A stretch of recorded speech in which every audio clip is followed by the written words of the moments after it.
Здравейте! Днеска пак сме при Ванката. Да, момчета, аз пак съм Ванката в миналия път. И ще направим малко, не техники, а фатки ще направим с...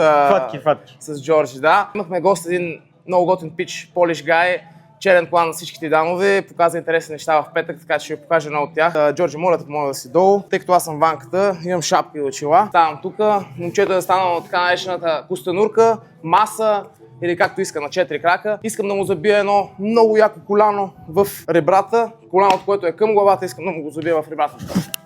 Много хубаво. Искам с двете си ръце да му фана неговия шин и с свободния крак да му стъпа на неговия глезен. Сега в момента той няма къде да ходи, така че аз ще седна назад много готино, взимам си го назад, взимам. Както виждате. И сега отварям кръче, затварям кръче, взимам така наречената Twisted Hook. Хоп, взел съм я.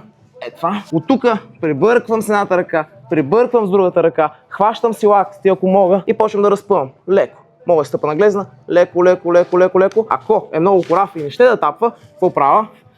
Освобождавам лявата ръка, бъркам през крака, хоп, и взимам още по-гаден submission, натискам леко, той тапва, връщаме се назад.